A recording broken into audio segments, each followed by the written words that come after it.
Stop it! Help me! There's no escaping the truth. Leave me alone! There's no escaping Macabre Hill. Excuse me, do you know what time it is? Of course. It's tomb time. Tomb Time, the dark side of history. As those of old drank mummia to fire their limbs of lead, making dead kings from Africa stand pandered to their bed, drunk on the dead and medicined with spiced imperial dust, in a short night they reeled to find 10 centuries of lust. Those words were written by Rupert Brooke in his poem Mummia, published in 1916. So just when you thought your spam email had the perfect fix for your loss of libido, virility, and general good feelings, it was the shysters and shamsters of ages gone past who did it with real panache. It began with a craze. That craze was mummies. And yes, I'm blaming spam on the ancient dead of Egypt. Bear with me. You see, Europeans really developed a keen interest in the leathery dead of Egypt after Napoleon Bonaparte invaded Egypt in 1798. We've all heard the schoolroom tales of Napoleon's artillery using the Sphinx for target practice. Treasures were looted and flowed northward to European parlors and museums. When the British beat the French in 1801, the British Army confiscated, a nice term for looted, many of the Egyptian pieces the French had taken. One of these happened to be the Rosetta Stone, but I digress. After Napoleon, Muhammad Ali, no, not that one a long time before him, came into power in Egypt, and he was dead set on opening Egypt to foreigners. A lot of money could be made selling old things to eager and wealthy Europeans, plus letting those northerners dig in the sand. There was money in that too. They found tombs and jewels and artwork and mummies. Lots and lots of mummies. Why so many? Because it had been done for thousands of years, and not only in the classic sense, the disemboweling, the wrappings, the sarcophagus. Early mummies were made by families digging pits in the desert and putting the body into the pit. The sand and heat dried them out quickly. Bada bing, bada boom, bada mummy. However, it was the later ceremonially done mummies that proved most popular, and not for the King Tut grandeur either. Those bodies had been soaked in natron, a concoction of various salts, and about 1/6 baking powder. It did a great job of sucking the juice out of the disemboweled deceased. After the drying process, the bodies were rinsed off with water from the Nile, then all kinds of aromatic oils and resins were slathered on and in the body. The dried body soaked up all the gooey goodness. Imagine a dry sponge smeared with 10-weight motor oil. Yummy, huh? It was this process that gave the mummy its dark color. That fact will be important in a moment. Originally, this step-by-step mummification was a process just for the rich. And then, after hundreds of years, it got popular. In the heyday of mummy making, everybody who could rub 2 shekels together were getting embalmed and mummified. We're talking millennia of this craft. That's roughly, if you multiply years by death rate divided by household income and prorate for decay and possible poor mummification process, a kajillion mummies. So you have a dried up body soaked in oils and resins wrapped in bone-dry cloth, and you have a lot of them. What do you do with them? Well, if you're a railroad guy, you burn them. In the book Double Fold, Libraries and the Assault on Paper, written by Nicholson Baker, the author cites the September 27, 1859 edition of the Syracuse Daily Standard.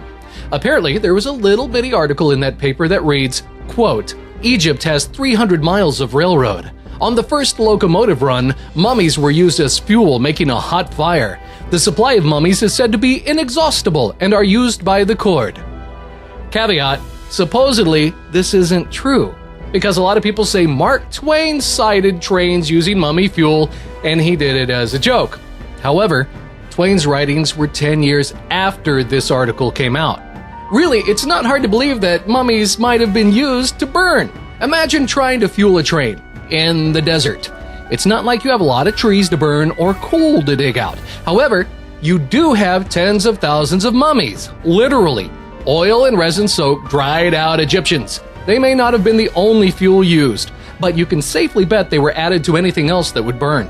Pardon me, Roy. Is that the Tutankhamun choo-choo? As if that's not bad enough for the mummies, there were also the wealthy Europeans who imported wrapped mummies so they could throw a mummy unwrapping party. You know, invite some friends over for sherry, perhaps pate and biscuits, then peel the dead like a crispy onion. And no, they didn't peel them with the eye of an archaeologist. They had no problem sawing and hacking through 3,000-year-old linen to see what's at the center of their tutmost roll pop. A 1, a 2, a 3. Mummies for fuel, mummies for parties, mummies for paint, colors, even rumors of mummy wrappings used to make paper. But we haven't really gotten to the weird part yet. You see, mummies were named after mummia. Mummia is the Arab word for bitumen, a blackish goop that's similar to pitch and resin. This blackened mummia leaked out of the ground in the mountains in Persia and was used as a medicine for treating wounds. So, when the Arabs invaded Egypt, they found all these preserved, blackened bodies, and they called them mummia, after the blackened goo. They even thought that the bodies had been prepared with mummia. They were wrong. But never let the truth stand in the way of the weird. You see, Gerard Cremona, an Italian guy who lived in the 1100s, was translating Arab scientific works in abandoned Arab libraries in Toledo, Spain. He's the dude who translated mummia as a great medicine, which it was if it was bitumen. But he didn't really make that clear. So when the Europeans found all these mummies in Egypt and Jerry of Cremona said it was good medicine, the mummy trade began in earnest. Mummies were ground up and sent north to be eaten, to be drunk in teas, and to be snorted. Francis I of France carried it with him always. Francis Bacon loved it. Shakespeare wrote about it in Othello and Macbeth. You see, like the way Spam tells you the miraculous nature of whatever yakety-yak product they have in the email, Mummy did wonders too, curing things like epilepsy, abscesses, rashes, fractures, paralysis, migraine, throat diseases, coughs, palpitations, stomach ailments, nausea, ulcers, liver disorders, hemorrhage, bruises. You name it, if you had it, Mummy fixed it. Mummy, the powdered version, was even available in the catalog of E. Merck as late as 1908, advertised as, quote, genuine Egyptian mummy as long as the supply lasts, 17 marks 50 per kilogram. Eventually, the Egyptian government cracked down on the crackpots, and the export of mummy for snorting, for unwrapping, for cooking s'mores over stopped. Ground mummy. If only we could delete that bit of stupidity from the inbox of history and then permanently empty our recycle bin. And now for a little something people are dying to get. Fashion, toys, art, all the things you never dreamed of being able to buy. Can you pay the price for fresh meat? Fresh meat! You see that crap? All that horror crap? Things coming out of crates and eating people? Dead people coming back to life? Zombies are all the rage right now in the land of horror, comic books, movies, TV, toys, even around town during benefit zombie walks. Now, the problem isn't getting them, it's fitting them in your house. Now, collecting the undead is all about size, and thanks to Shrunken Head Studios, it's about G.I. Joe size. We're talking to Brian Dooley, owner and originator of Shrunken Head Studios. He puts the sick in 1/6 scale. Tell us about how this really came about. Your whole love of things macabre and things horrible started when you were really, really young. I was about 3, watching Creatures of Black Lagoon with my mom. And back then, you could run down to 7-Eleven and get the 3D glasses and then go watch Creature Black Lagoon in 3D with your Slurpee. And we were watching it, and I just thought it was so cool. That soup is so cool even back then, and it just completely got attention. And I told my mom I wanted to do that. She was like, "You want to be the creature from Black Lagoon?" I was like, "Oh, I want to." There's a guy that goes to work like you do and makes that. It never dawned on her. They're like, "Oh yeah, that is a job." Some guy goes in the studio and makes that. And I'm like, "That's what I want to do." And eventually you worked with what? Jim Henson's Creature Shop and the Character Shop? My first job was at the Character Shop, and I was doing the sculpting and puppeteering for the Budweiser frogs. And then while we were there, we got to do Mimic. We did Guillermo's movie Mimic, so I got to sculpt on that. And I worked on various parts of the Judas Roach life-size creature, the Rod puppet, as well as the Uthaka eggs that were hatching, and all the little baby Judas Roaches were coming out of it. An embarrassing film we did with Michael Keaton was Jack Frost. You did Jack Frost? Yeah. Oh, that's fantastic. That must be a proud moment. You know what really sucked? Because in the beginning when I was working on it, Sam Raimi was directing it. He quit it to do Spider-Man. Well, look what you've done. You've been able to take all of that, move it all together, and then shrink it down in size. And you helped to actually start a rage. You created a whole line of zombie action figures. How did that come about?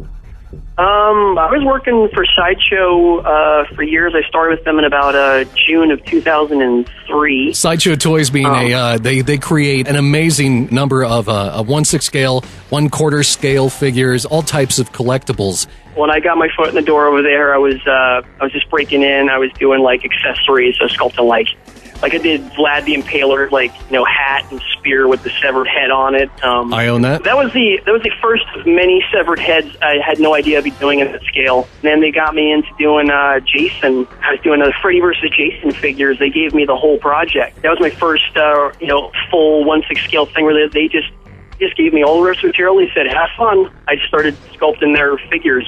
I did Jabba the Hutt for them at 1/6 scale. A lot of 1/4 scale horror figures too. And then, Dawn of the Dead, the remake by Zack Snyder, came out April 2004.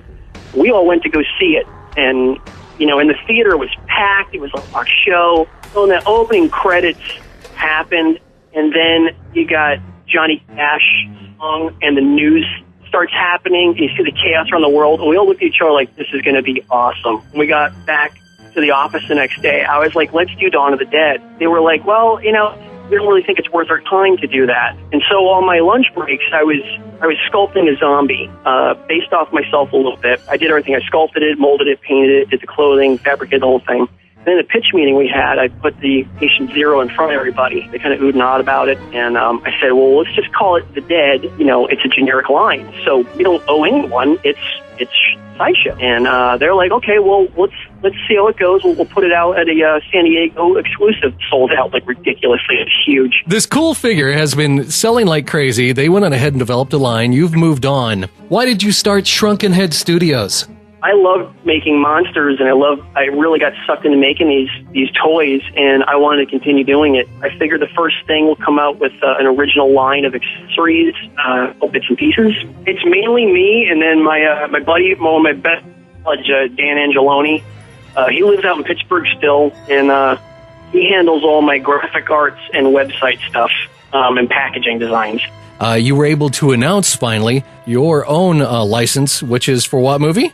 Creepshow. And your first character is Nathan Grantham. Nathan Grantham from Father's Day. And that's the first vignette, right when you get into Creepshow. And Nathan Grantham is the first corpse in the entire movie. Yep, he was a great zombie. I figured he was a great character to start off with. He's got the full suit. He's got the drippy face, the same as the character that climbed out of the ground. And was what was his phrase? Father's Day.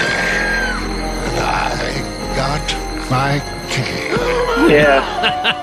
I love that. What's the accessory that you're including with him? We got the ashtray. We got the marble ashtray that he's killed with.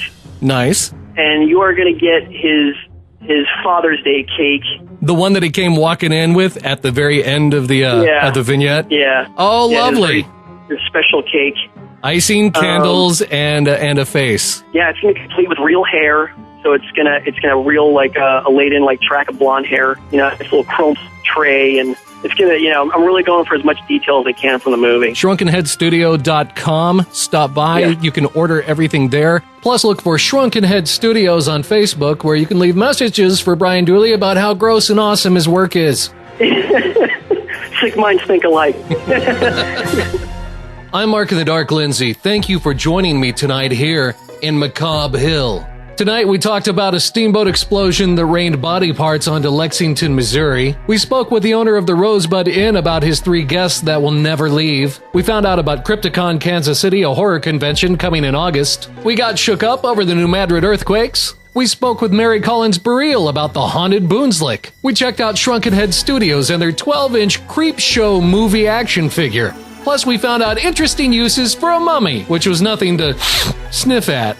It's time to close the door on the mansion, but I'll be back next Saturday night at midnight, and I will expect to see you here on the front steps of Macabre Hill. Macabre Hill is owned by Magnificent Cowlick Media, LLC. All rights reserved.